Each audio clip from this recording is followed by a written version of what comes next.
c'est très frappant de voir que l'Esprit Saint, qui est donné en ce jour de Pentecôte aux disciples qui sont réunis, cet Esprit Saint se manifeste sous différentes formes. Parce que c'est vrai que Jésus, c'est très facile de nous le représenter, c'est très facile parce qu'il s'est fait homme, il a pris un visage. Dieu a pris un visage. Pour le Père, Jésus a dit « Qui m'a vu, a vu le Père ».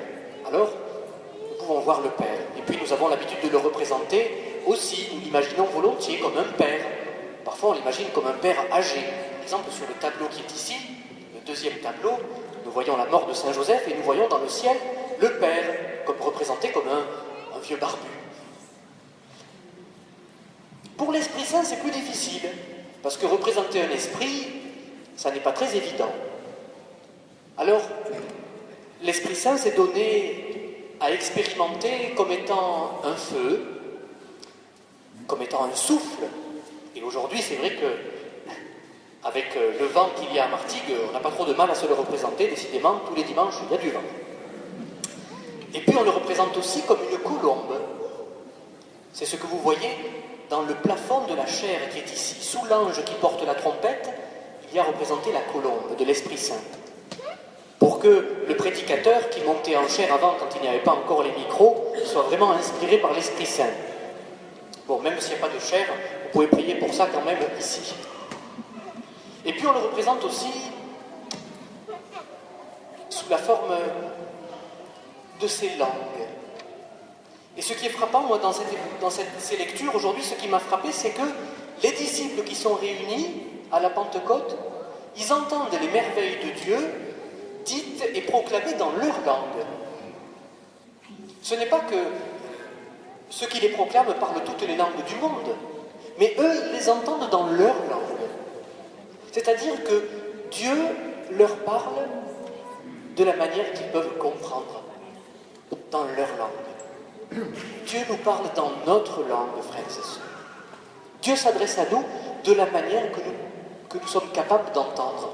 Dieu s'adresse à nous de manière à ce que nous puissions l'écouter. Mais cela veut dire qu'il faut encore que nous écoutions et que nous puissions l'écouter, vraiment. Je crois que c'est peut-être la grâce que nous pouvons demander aujourd'hui dans cette fête de Pentecôte.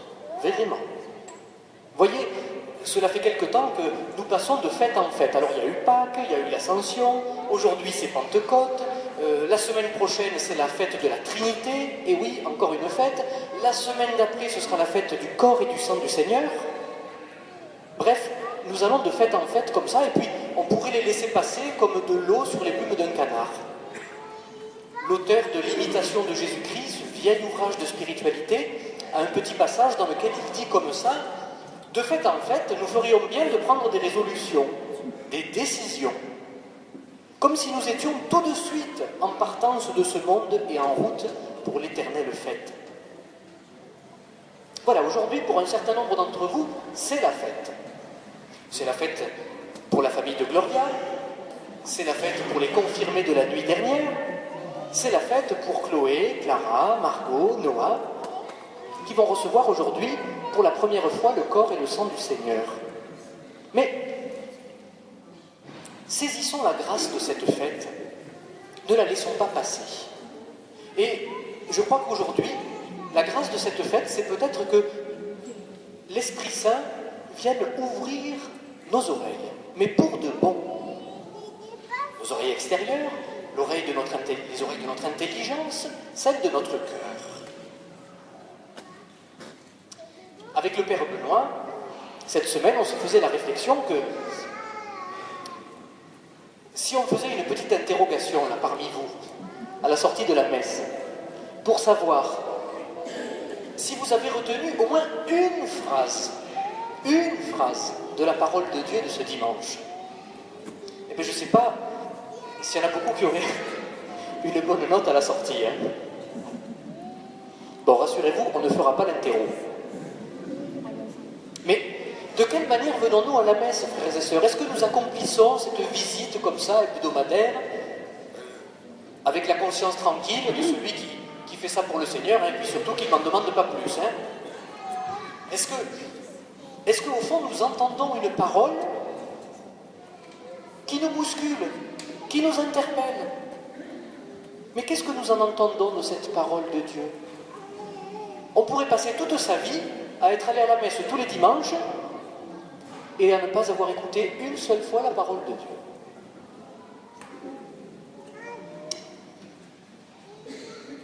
Quand je vais rentrer chez moi, qu'est-ce qui va me nourrir de ce que j'ai entendu aujourd'hui, de ce que Dieu m'a dit?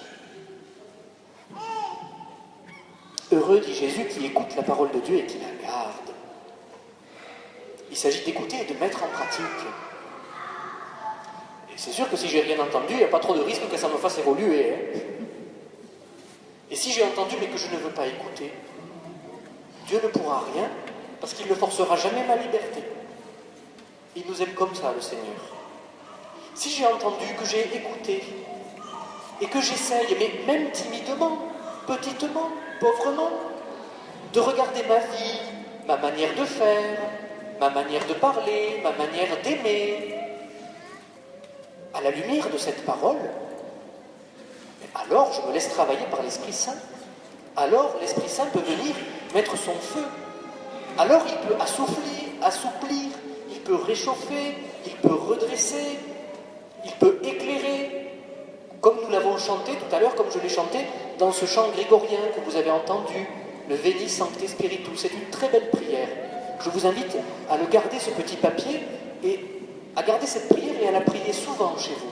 C'est une très belle prière. Mais il s'agit d'écouter. Et c'est vrai que dans notre société aujourd'hui, c'est pas facile. Notre civilisation ne favorise pas l'écoute. Pourtant, vous me direz que on passe notre journée à écouter. D'ailleurs, on a des écouteurs dans les oreilles. Et puis la télé est toute la journée allumée. Mais quel désastre! Mais quel désastre! Parce qu'en fait, il y a du bruit en permanence, la radio, la télé, machin, mais on n'écoute pas.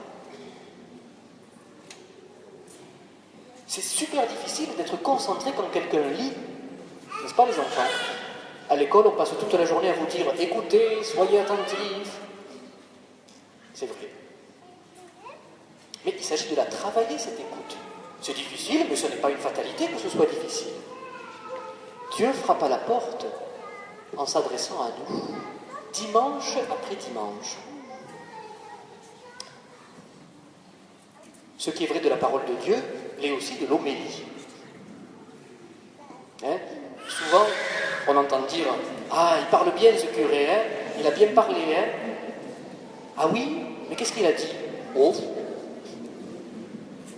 tu m'en demandes beaucoup. » Voilà. Alors on se laisse bercer comme ça. Eh bien, je crois qu'aujourd'hui, il y a peut-être une décision à prendre, frères et sœurs. Et il faut le demander à l'Esprit Saint, comme les pauvres que nous sommes.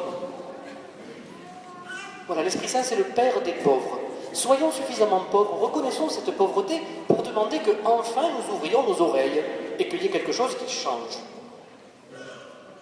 La foi vient de ce que l'on entend, dit un très vieil adage, fides ex auditu. Eh bien, qu'entendons-nous? Alors aujourd'hui, frères et sœurs, nous prions le Saint-Esprit. Nous lui demandons de venir vraiment ouvrir les oreilles de notre cœur. Nous lui demandons de développer en nous ce sens intérieur, d'une écoute qui peut vraiment transformer notre manière de vivre. Parce que Dieu a vraiment quelque chose à nous dire. Vraiment. Et il s'adresse à nous aujourd'hui, comme au jour de la Pentecôte, comme au jour de l'Annonciation, comme aujourd'hui. Il y a un proverbe de sagesse africaine, je crois, qui dit « Ce n'est pas pour rien que nous avons une seule bouche, mais deux oreilles. »